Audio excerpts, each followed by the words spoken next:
Anong mensahe ang kailangan marinig ng mga Sagittarius sa buong buwan ng December 2024? Pwedeng nangyayari na to o mangyayari pa lang. Kung hindi man para sa inyo, itong magiging reading, di baka para sa someone na malapit sa inyo o sa someone na kakilala niyo mismo.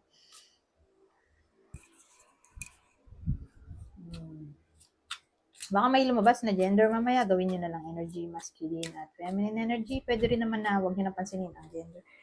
Hindi ko masasabi kung anong magiging reading ko, positive ba o negative. Depende sa kung anong mapipick up kong energy. Walang masama kung panonoorin nyo rin ang inyong sun, moon at rising sign. Kasi baka alin man sa mga yon ay mag-resonate na sa inyo.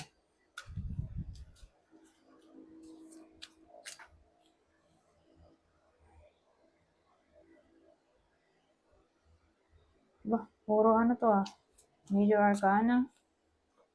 Oh, ito rin Well, pag maganyang maraming Major Arcana, medyo mabigat yung change. Ready major change o transformation ito.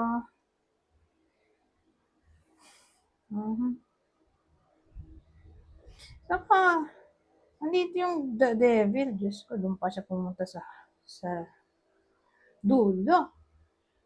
Nako.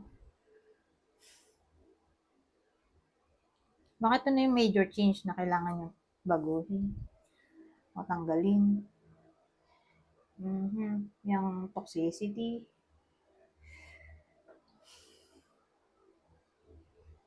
Um,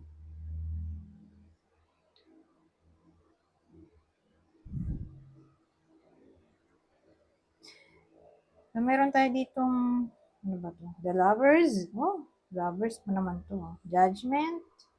Hierophant. So, mukha siyang ito kasi, commitment card. Ito, obviously, relationship na magkakaroon ng reawakening.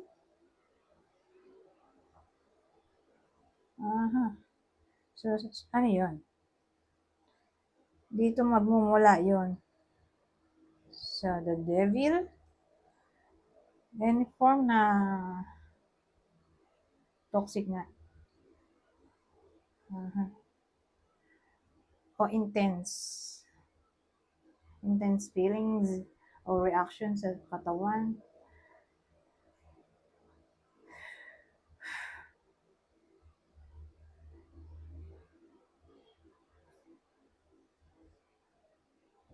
Parang masishaken up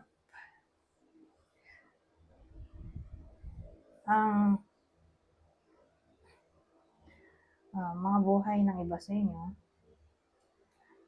Pero again, mukhang sa relasyon lang to tatang.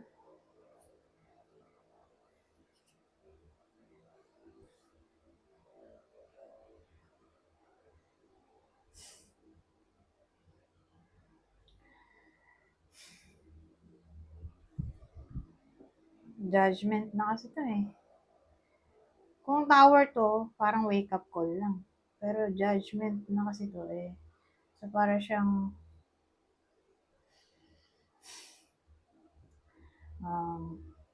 nangyayari na itong problema. May history na ba? Na kailangan mag-isip-isip ng iba sa inyo tungkol dito sa parang toxicity. Kasi pwede rin itong cheating itong devil. O evilness in general. So, pwede rin siyang abuse. Lahat na nga ng evilness, ito na yon crime, devil energy.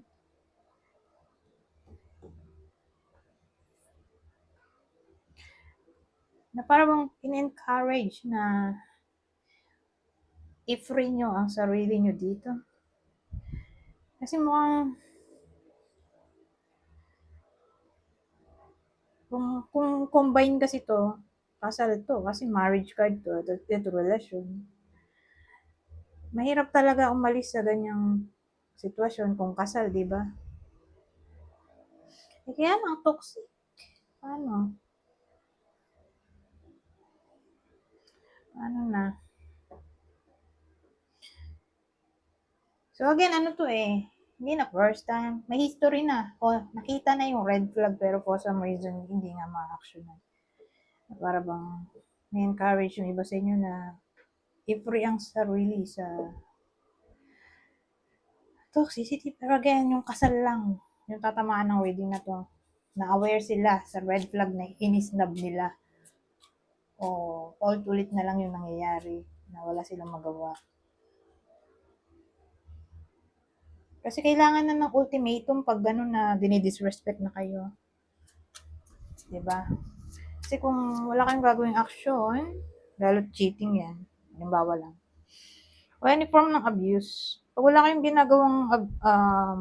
ginagawang action, lalo kayong iti-take advantage. So, kailangan na niyan ng uh, ultimatum.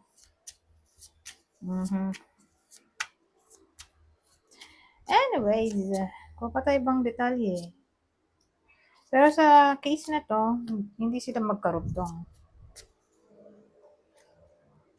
So, kung hindi makarelate yung iba, tingnan natin dito. Ito, nagdikit pa to.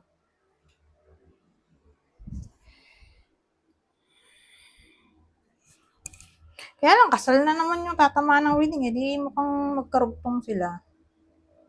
Hindi ko na nga pinagdugtong, kaya lang nagdugtong pa rin dahil sumama to.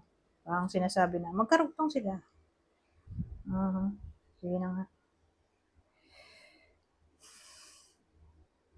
Eh, kaya lang, Queen of Swords na to eh.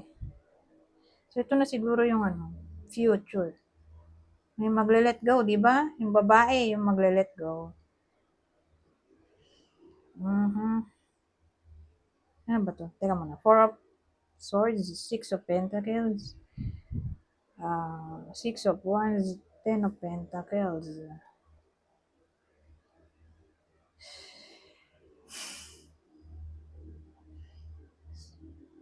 So again,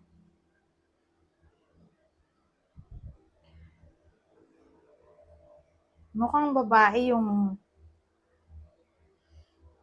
magle-let go. Siya pala yung victim dito.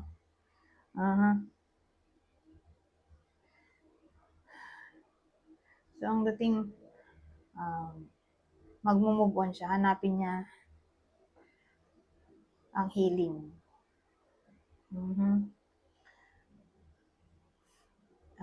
Hanapin niya ang kanyang peace of mind. Gusto niyang mag-rest para makapag-heal. Ayan itong 6 of Pentacles.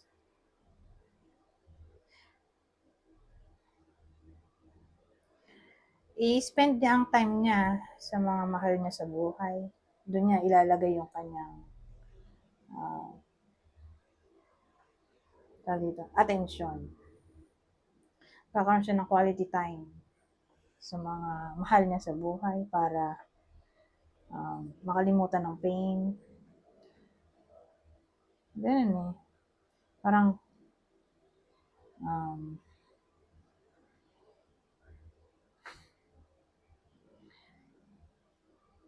doon niya i-spend most ng kanyang energy, i-share yung energy sa ibang tao. O pwede rin naman itong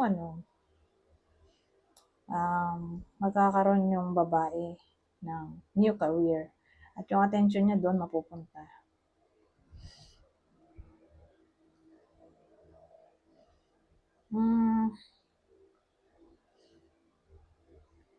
Eto. Ay, dalawa pala 6 oh. Hindi ko napansin agad to. So, 6 of Wands ay syempre, siya yung card ng victory, success, di ba? So, kung ano man yung sisimulan niya dito, kasi career opportunities din naman tong tawag dito, 6 of Pentacles, employment. Magiging successful siya doon. So, depende sa kung anong gustong gawin ng ibang tao, pero more like pag-earn ng money to. New ways to earn money. So, depende sa kung anong alam niya.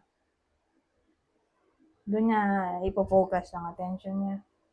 So, kundi sa work, Halimbawa, wala naman siyang work. Pwede sa mga anak na lang. O biological family. Pero more like anak kasi may family tayo dito. I-spend niya lahat ng kanyang time. Nakaroon siya ng quality time sa mga anak. So, kung ano man yung kanyang sisimulain dito, sa Six of Pentacles, yun nga, magiging successful, giging siya ng fame,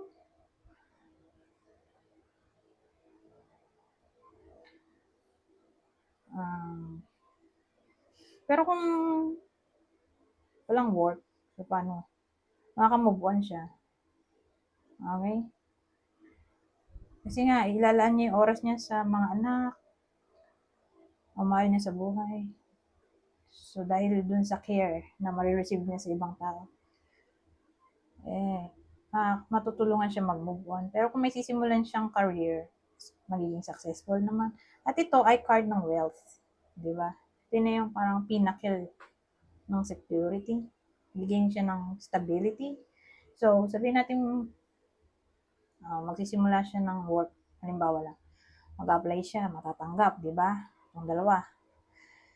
Magiging permanent siya doon.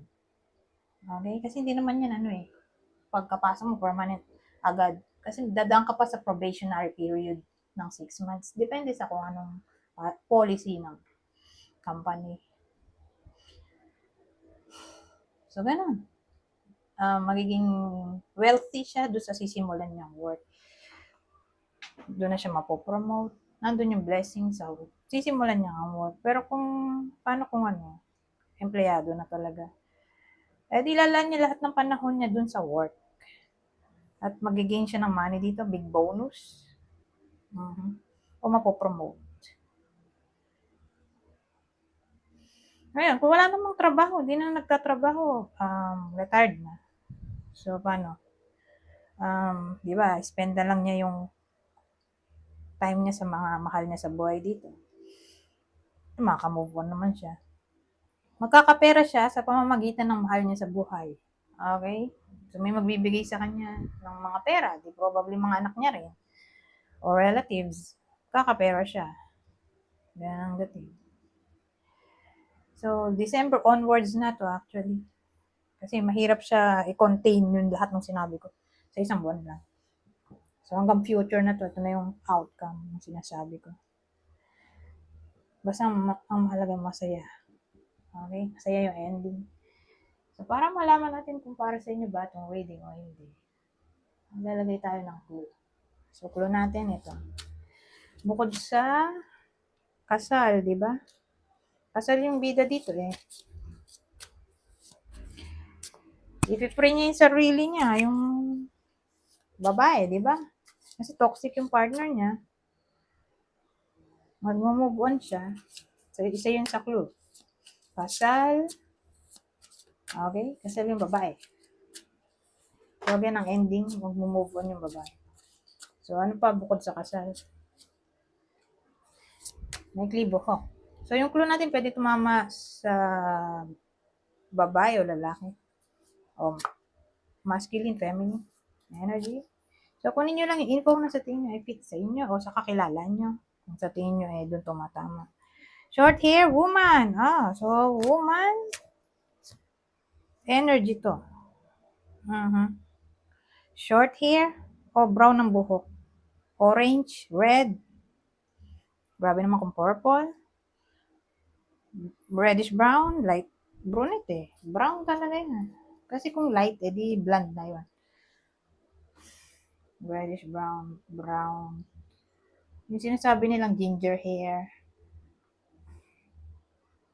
Red, ano pa ba? Yun lang. Red, brown,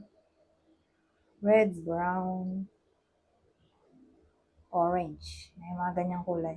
Short. Energy to ng babae. So, ganyan siguro yung kulay. Kung di ganito, short ang buhok. O may butas yung may lahat naman, di ba? Pero may bukas walang butas ang So, ayan. May butas-butas sa katawan niya. Okay, may mga hikaw. Kung di yan sa tenga, sa ilong, tulad nito. O baka sa kilay, grabe naman ko sa mata, sa kilay, depende sa niya trip, sa labi, sa dila. Basta may mga hikaw siya sa amber. So, pwede rin itong dun sa lalaki. Ay, ito pala. Dagdagan pa natin. Um, um, 4 pa ba? Sige na nga. Older than you. Mm-hmm. So, mas matanda sa iba sa inyo. So, kunin nyo lang info na sa tingin nyo ay fit sa inyo. White American. So, yung partner siguro ay white American o baka kayo ay half American. Depende sa nanonood niya. White American. O nasa America yung isa sa kanila o pa sila nasa America. O may lahi siguro ng American. White American. Average build. Sakto lang ba? Average. Sakto ang pangangatawan. Skin condition. May sakit sa balat.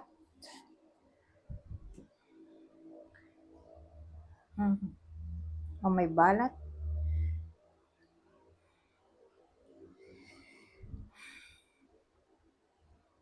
Balat na malaki o may balat sa unexpected places napansin.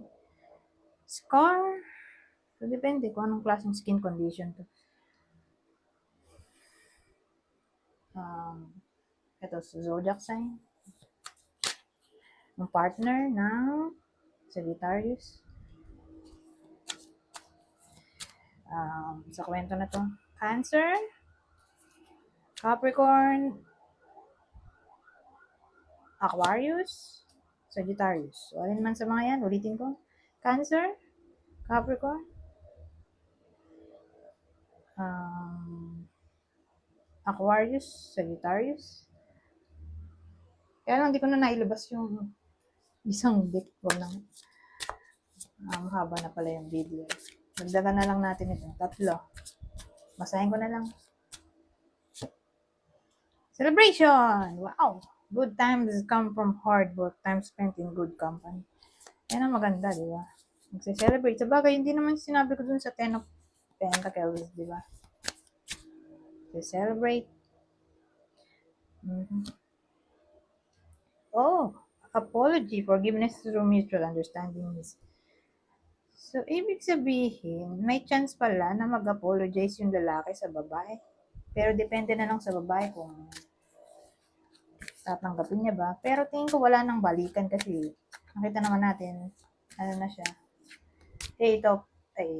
Queen of Swords. So, probably single na siya. Pwede makipagbalikan yung lalaki sa kanya o hindi. Mananatili siyang single.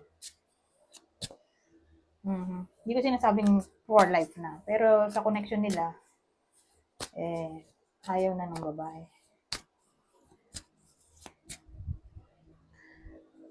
Ayaw na niya dun sa ex niya.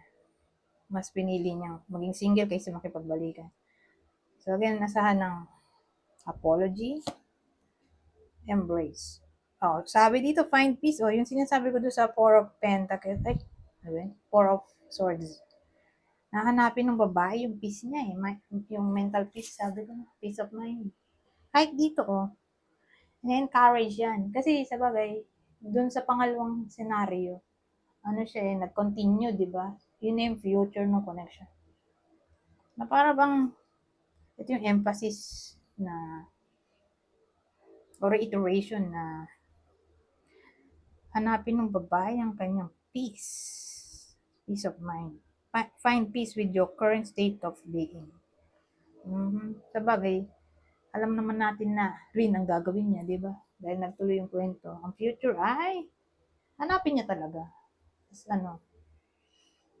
makikipag-iwalay siya, di ba? Kasi nga toxic yung partner niya. Hanapin niya yung freedom niya. Anyways, hanggang dito na lang. Goodbye.